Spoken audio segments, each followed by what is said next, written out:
Steve on the mic with the mic number 2. Yeah, here we go. He gon' rap with Taylor and you. Grandmaster Flash. We're meeting on a Monday just afternoon.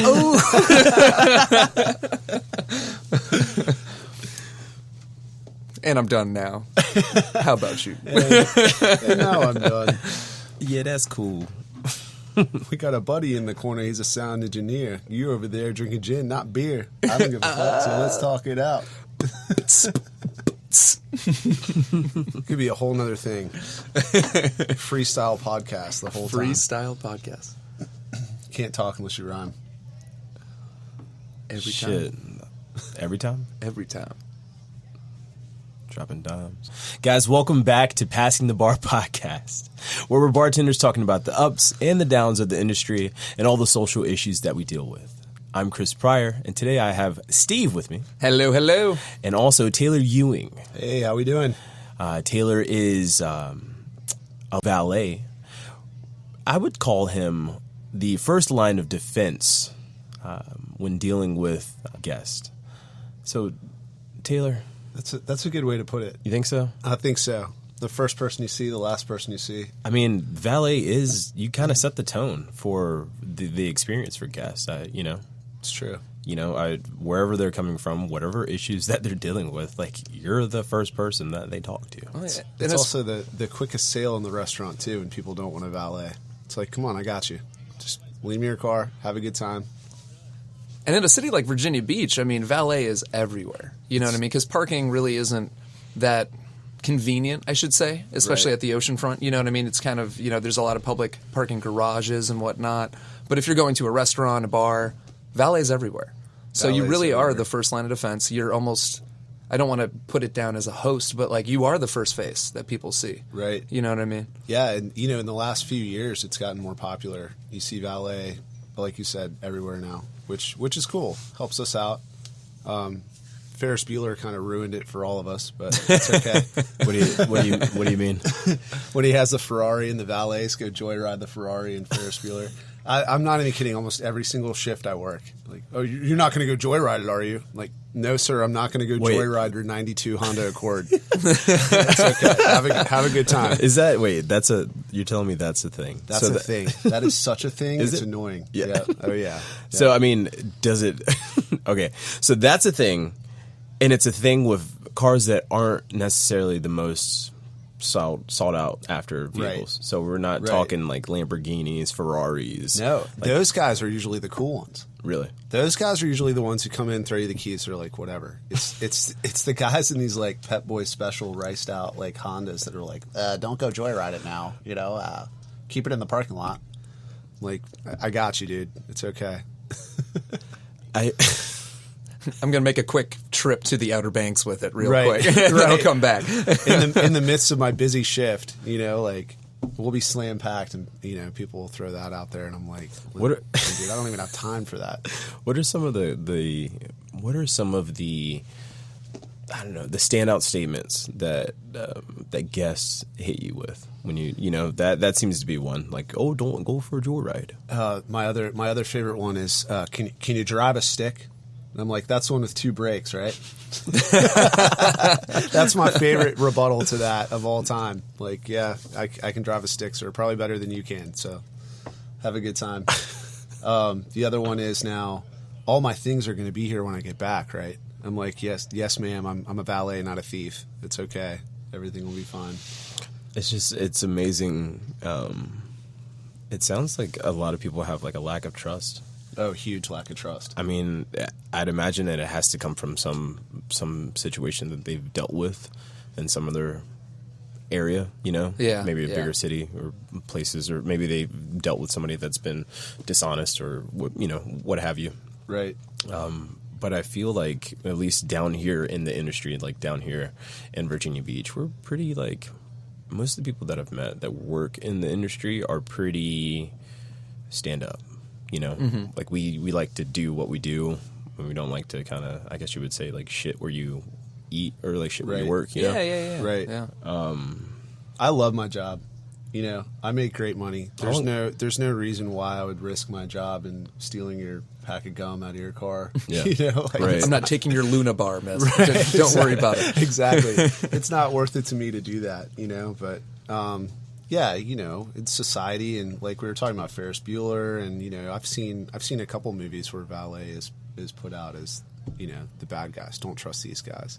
There's even a thing on Dateline about some valets that were taking the registration out of cars, getting the addresses of places, and then going and robbing them. Jesus. Oh my God. Now, what truth to that? I don't know. But, I mean, it's on Dateline, NBC, whatever. I mean, I have people who bring that up sometimes, too. Really? You're not going to go to my house and rob it and blah, blah, blah. And I'm like, what? Are you kidding me? I'm here to park your car. That's right. Give me your keys. Go have a drink and relax and have a good time. Your car will be fine. But, yeah, I've been a valet for over 11 years now, and all the other valets, you know, I try to tell them, like, look, you got to make them feel comfortable. This is someone's, besides a house, this is their second largest investment that you're in charge of. It's your car. So introduce yourself, make them feel comfortable. Everything's cool. Answer all their questions, and just, you know, tell them to have a good time. Yeah. Give us a little backstory on yourself. Like, I know personally about you, but to anybody that's listening, how much time do we have? enough. Enough. Yeah, I've lived a pretty crazy life, and you know, I've experienced a lot. World traveler, former professional athlete, still coach a lot. Pro wakeboarder, semi-pro snowboarder. I started actually valeting cars. I went to a boarding school when I was 16. I was an Olympic hopeful for half pipe. And we weren't allowed to have a job while we worked there, but there was a 5-star hotel down the street that my older friend was a valet at, and I would sneak out at night and go valet cars at the hotel and sneak back in and make some quick cash and have some fun. And I learned how to drive some really awesome exotic cars at 16. Oh, I bet. That's Squaw Valley, Lake Tahoe. Yeah, that's where I first got the taste of valet, and I was like, man, this is really cool. Like, I like this. I've always been obsessed with cars. Both my grandfathers were fabricators, World War II pilots. They always had a project car.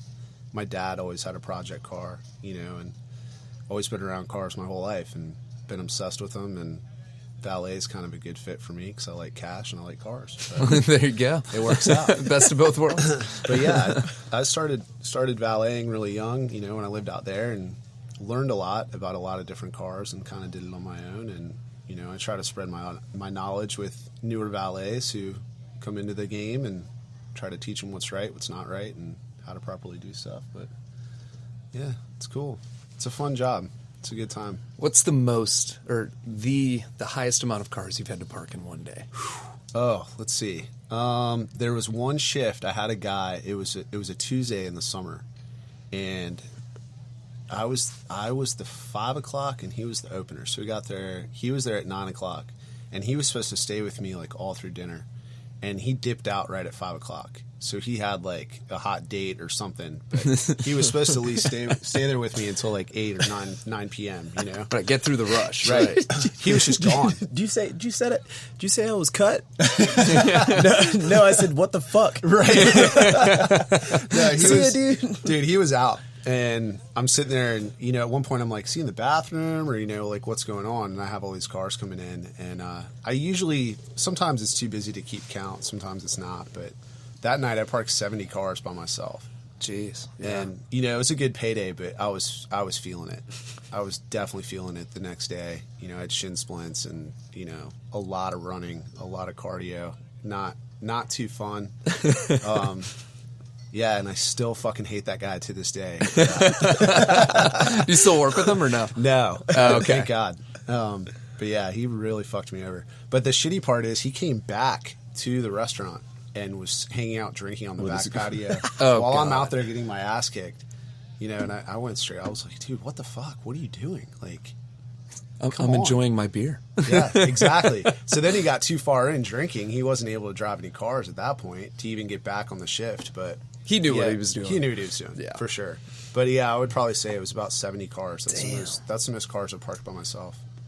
Yeah. And that's a couple different occasions. There's another occasion. I worked CP Shuckers by myself, and we had this little side lot over there, and it was playoffs before the Super Bowl, and that was about 70 cars by myself. Dang. That night too. You know, in and out, quick return on. Yeah. Do you crazy. ever run into difficult guests? All the time. This is a thing that Steve, Evan, and I we've talked about a little bit. When a guest comes in and we get all of their energy, like, and sometimes it can be negative, and how we take their day and kind of turn it around for them. You know? Yeah, we try to flip it for him. Right. Yeah. We try to flip it for him, but then the like the result of it is that energy comes on us a little bit, you know? Yeah, Like yeah. and so like You can't not absorb a little bit of it. Right. Yeah. Right. Yeah. you feel like do you feel like a Valet punching bag sometimes? Oh yeah, absolutely. we are. I don't care what restaurant you go to or establishment you have a valet. I guarantee that valet is the least appreciated person in that restaurant, and the management inside 9 times out of 10 has no idea how valet works, and they're trying to be in charge of the valet, and they have no clue. And it gets really frustrating sometimes when you're like, look, this is how it is. I spend the most time out here in this parking lot. I know how it goes. And they argue with you.